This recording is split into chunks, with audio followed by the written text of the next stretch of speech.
Mientras tanto, recibimos en nuestro set a nuestro economista de confianza, a Antonio Siriaco, decano de la Facultad de Economía de la Universidad Autónoma de Santo Domingo, y tenemos a William Charpentier, coordinador de la Mesa Nacional para las Migraciones y Refugiados. Buenas noches a los dos, ¿cómo están? Buenas noches. Gracias por quedarse despiertos, sí. Coger esta travesía, venir un viernes a las 10:41 de la noche. Eso es un esfuerzo, ¿eh? Qué bien, qué bien. Gracias a los dos. ¿Cómo ven ustedes desde sus diferentes puntos de vista la situación, digamos, tal vez de crisis, si pudiese decirse, de República Dominicana con Haití por este canal de riego?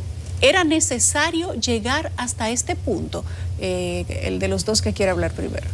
Yo creo lo siguiente, yo pienso que la situación que vive Haití internamente no permite en algunos casos establecer cierto nivel de interlocución con las autoridades dominicanas. Yo creo que hay un tema ahí importante a nivel interno de Haití que incluso le quita autoridad a las autoridades para establecer un canal seguro de comunicación.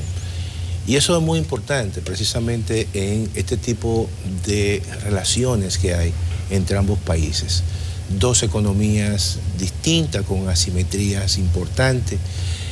Haití tiene un problema profundo, estructural en su economía, con altos niveles incluso de indicadores que todavía aún no ha superado, y evidentemente que la República Dominicana con una economía mucho más robusta.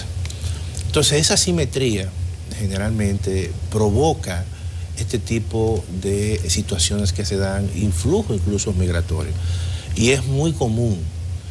Tú buscas en fronteras Estados Unidos y México y hay asimetrías y hay todo un proceso también de flujo migratorio.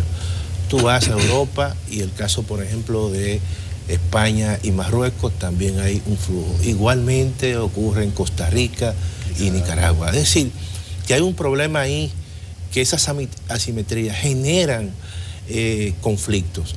Y entonces, en el caso, por ejemplo, del vecino país de Haití, hay una situación que se suma, ¿no? Sus bajos niveles incluso de institucionalidad, todo eso, cualquier situación como la que está ocurriendo, que un simple encauce de un río genera una situación de conflicto por una falta incluso hasta de comunicación o de interlocución. Entonces yo creo que esa situación evidentemente en condiciones distintas internamente de Haití se hubiese podido superar. Pero en estas condiciones En no. estas condiciones claramente yo creo que hay toda una ruptura, no hay un canal seguro de comunicación, y yo creo que eso dificulta buscarle una solución de manera amigable como debe de ser. Señor Charpentier, ¿qué dice usted? Sí, la controversia suscitada entre las autoridades dominicanas y haitianas en torno a la construcción del canal por parte de Haití generó generalmente una tensión a nivel de los dos países. Nosotros desde la MENAMIL, cuando llegaron los comisionados de Haití a reunirse con las autoridades dominicanas, teníamos la esperanza de que por lo menos se iba a posponer el cierre de la frontera. ¿Y por qué no tenían la esperanza de que se pospusiera la terminación del desvío del cauce?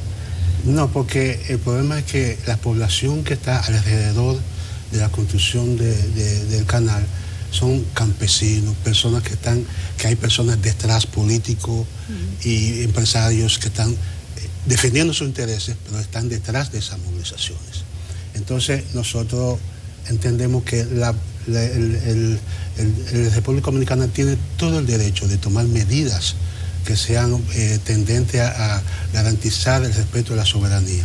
Pero creo que fue desproporcional tomar medidas de esa naturaleza, porque recuerden que miles de campesinos haitianos viven se abastecen de alimentos de este lado de la República ¿Por Dominicana. qué fue desproporcionada la medida de cerrar la frontera? Si República Dominicana había dado un plazo de 48 horas, anterior a ese plazo, había intentado conectar con un interlocutor, había pedido que hasta que no se terminara la conversación no se continuara con la construcción del canal.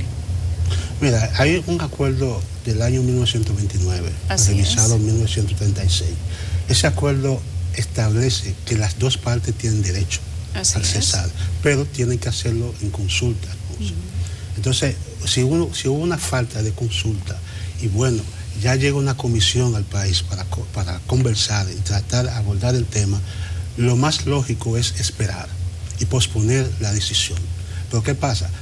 Esa decisión es desproporcional. ¿Por qué? Porque estamos hablando, el maestro Siriaco sabe, la cantidad de millones que los empresarios, pequeños productores de la República Dominicana de este lado pierden, pero también la cantidad de inmigrantes, de haitianos que se abastecen de esa relación comercial, porque Haití no produce prácticamente nada.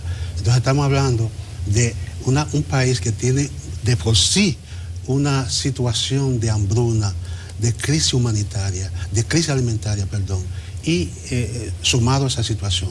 Entonces eso es catastrófico. Entonces, independientemente la parte de soberanía, pero también tenemos que humanizarnos, en el sentido de que Haití es una situación prácticamente no hay gobierno, son paisanos, las personas, los campesinos son los que están promoviendo, incluso las herramientas que están utilizando son rutinarias, que no tienen ninguna Pero lógica. son campesinos que tienen políticos y empresarios detrás, o sea, los campesinos son la fachada, señor Champertier. Sí, pero recuerde, Haití, como decía el maestro, Haití no tiene autoridad. Incluso los mismos políticos, los mismos empresarios, incluso el mismo gobierno el gobierno haitiano estableció que era una obra privada.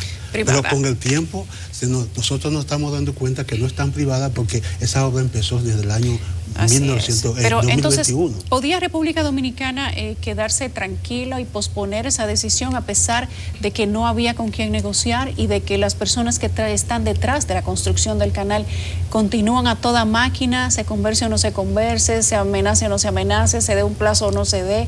¿Se podía mantenerse en este compás? Yo creo que vuelvo e insisto, como no hay un canal importante de comunicación que ejerza una autoridad en Haití, dificulta todo el tema de sentarse y de que la República Dominicana tenga una certeza de que ahí esa situación se paralice, porque como decía Champertier, esa situación tiene que ser cualquier decisión que se tome no puede ser una decisión unilateral, tiene que ser consultada y no se consultó en el caso de la República Dominicana. La decisión que tomó el presidente de la República, que es una decisión de cerrar la frontera, que es dura, es cierto, por las características mismas que sabemos nosotros vive la población haitiana. Por ejemplo, una población con altos niveles de inseguridad alimentaria, gran parte de la producción de alimentos, los huevos, casi 30 millones de unidades de huevos se venden al mercado haitiano, el pollo, parte de arroz, y en esos 4 grandes bloques de comercio transfronterizo, Dajabón, Elías Piña, Pedernales, Jimaní, hay un comercio diario que ronda los 60 millones de pesos diarios y que durante todo un año ahí hay un comercio involucrado que sobrepasa los 20 mil millones de pesos.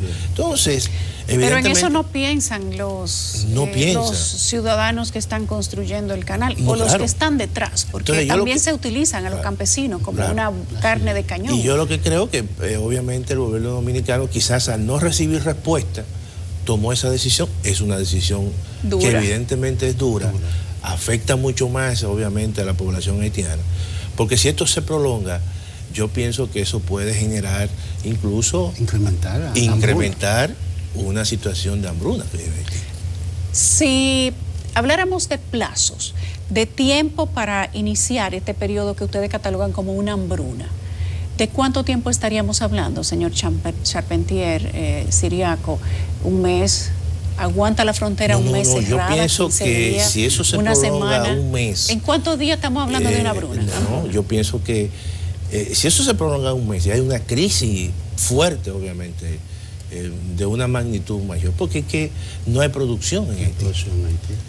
No hay producción. Haití vive básicamente de las remesas. ¿Cuáles serían las consecuencias de que se inicie una hambruna en esta zona de Juana Méndez en Haití? Bueno, sencillamente eso puede generar también hasta conflictos bélicos. ¿Y estampida? ¿Podría ocurrir? Y estampida de ciudadanos haitianos hacia la República Dominicana. ¿De cuánto tiempo estamos hablando? Y entonces, bueno, yo creo que un mes para mí es algo extremadamente grave y puede producir eso. ¿Podría producir eso? Sí, podría producir porque estamos hablando de por sí ya hay una población, según la ONU, más de 5 millones de personas viven bajo condiciones de situaciones de hambre. Entonces, sumado a esa situación, entonces eso incrementa. Y el derecho a la alimentación es un derecho natural, eso es una reacción natural que tú puedes dar y puede darse con una estampida, pero también con una rebelión de esa parte que pasan hambre. Cuando nosotros hablamos de tiempo, de consecuencias, quizás no ponemos en el radar cuáles serían para República Dominicana esas consecuencias. Estamos hablando de consecuencias para Haití, pero económicamente, un mes la frontera cerrada, ¿cuáles serían las consecuencias? Olvidándonos de la hambruna de Haití, que sería terrible, pero en materia económica para República Dominicana, Ciriaco, mira, ¿qué sería un mes? Bueno, estamos hablando... Tomando en cuenta que el gobierno dijo que va a comprar lo que tenían los productores. Supongamos que esto se prolonga hasta el mes de diciembre, los próximos 3 meses. Eso tiene un impacto por encima de los 2.000 millones de pesos. Y para el caso de la República Dominicana es mucho más fácil buscar recursos, subsidiar a sus productores, comprar una parte de ese excedente. Y yo pienso que ese no es el gran problema para el caso dominicano. El gran problema lo tiene Haití.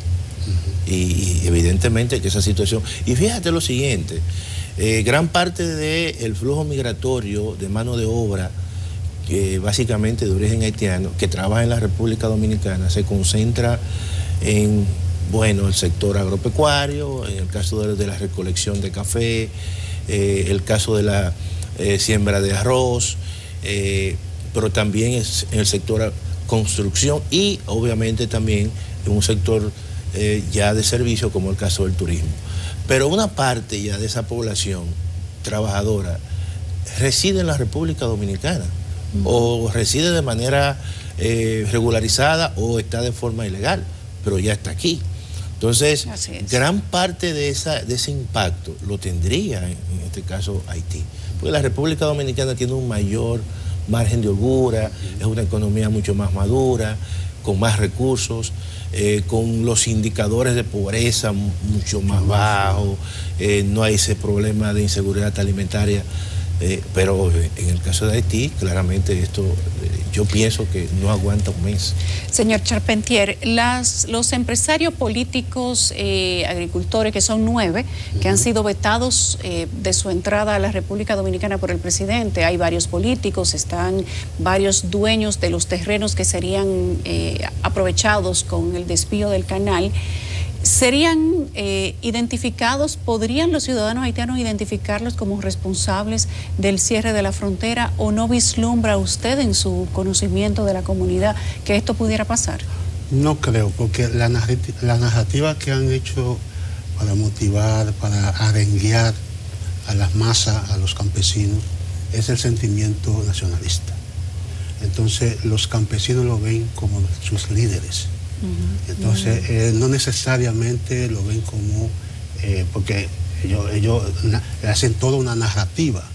Entonces, no necesariamente lo ven como sus enemigos, sino como sus salvadores. Tenemos que hacer una pausa que va a ser muy breve. Tenemos un documento que vamos a compartir con ustedes en algún momento que podría ser un indicativo de cuánto es el tiempo para el que se ha preparado el país para el cierre de la frontera. Vamos a ver de eso y de cuáles serían las posibles salidas a la crisis que tiene en este momento o el impasse que mantiene cerrada la frontera de República Dominicana con Haití. Ya venimos.